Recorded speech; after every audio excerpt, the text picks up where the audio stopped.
आसमु जानिबा सारा विश्व रे एक महामारी रूप नहीं एई मधुमेह रोग संपर्क में आज भिडियो रे आमे जानिबा एई मधुमेह रोग कौन कहीं हुए तार लक्षण कौन विशेषकर यार मानसिक कारण कौथि आम मैंने समस्ते यही प्रलयंकारी महामारी मधुमेह रोग रे आक्रांत होगा जाऊँ। आपण मान अनुरोध धैर्यर सहित भिडियोटी को संपूर्ण देखंतु तेबे आपण ए महामारी रोगर लक्षण कारण जानी परिबे। नमस्कार, मु डाक्टर भगीरथ पाढ़ी मनोचिकित्सालय तरफ आपण मानंकु अनेक अनेक शुभेच्छा अभिनंदन। वर्तमान सारा विश्व रे एक महामारी रूप नहीं मधुमेह बा डायबिटीज रोग। यही रोग दुई प्रकार था, टाइप 1 डायबिटीज और टाइप 2 डायबिटीज। टाइप 1 डायबिटीज एक ऑटोइम्यून डिजीज जहाँ बाल्यकाल में देखा जाता है एवं ता कंटिन्यू करे। टाइप 2 डायबिटीज जहाँ को आम डायबिटीज मेलिटस कहूचे ताहा प्राप्त वयस्क देखा जाता है, एडल्ट मान को देखा जाता है। विश्व परिसंख्यान कहे वर्तमान सारा विश्व रे 580 मिलियन लोक यही रोग रे आक्रांत। यार अर्थ प्रति 9 जन रे जड़े लोक यही डायबिटीज बा मधुमेह रोग रे आक्रांत। एथिरु यार भयावहता स्पष्ट अनुमेय। आसंतु जानिबा यार लक्षण। बारंबार परिश्रा लागिबा, सुस लागिबा, बारंबार पानी पीवा को इच्छा हेबा, देहरे कौन से खंडिया हेले शीघ्र न सुखिबा, हाथ पाद कालुआ हो, अल्प काम थकी पड़ा, ये सब शारीरिक लक्षण।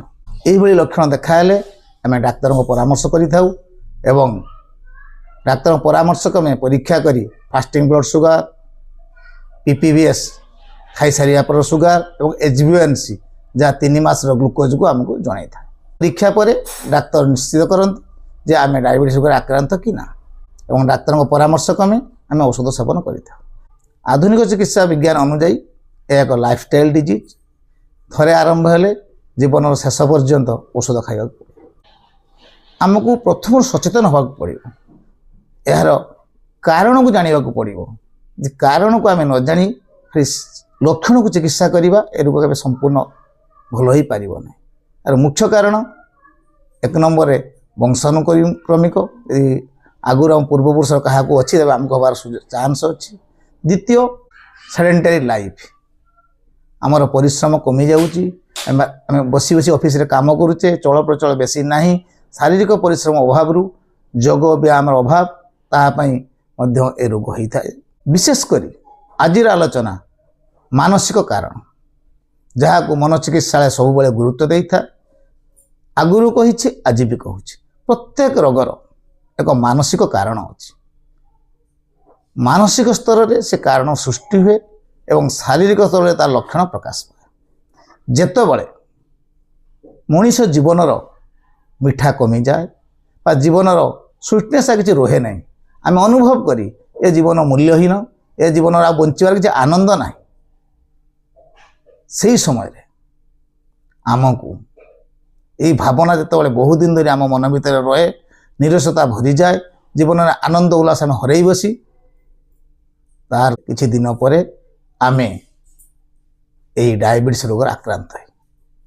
मुख्य मानसिक कारण को आमको चिकित्सा करने को पड़ो, कारण को जानवा को पड़ो, तार समाधान करने को पड़ो। जितेबाला पर्यंत आम मानसिक कारण को आम दूर कर पारिना, जेते औषध खाइले मध्य डायबिटीज आम संपूर्ण सुस्थ हो पारिबु ना। केवल लक्षण कमी जाई पारे, सुगर कंट्रोल को आसी जाई पारे, किंतु संपूर्ण डायबिटीज आरोग्य हो पार ना। प्रथम गोटे बटिका, तापर 2टी बटिका, तापर इनसुलिन, यही जीवनटी गढ़ी चलो। तेज आम मनोचिकित्सालय तरफ आमर गुरुत्व आपण रोगर मानसिक कारण को जानतु, ताको समाधान करने को चेष्टा करंतु, तेबे आपण संपूर्ण सुस्थ हो। मनोचिकित्सालय सब आपण को पाखरे अच्छी। आपण आसंतु, आम आपण को शुणिबु, यार समाधान दिगरे चेष्टा करूँ। आमर आह्वान सुस्थ मन ସୁସ୍ଥ ଶରୀର ଏବଂ ସୁସ୍ଥ ସମାଜ। ରହୁଛି। ନମସ୍କାର। ଡାକ୍ତର ଭଗୀରଥ ପାଢ଼ୀ ମନୋଚିକିତ୍ସାଳୟ, ଭୁବନେଶ୍ୱର।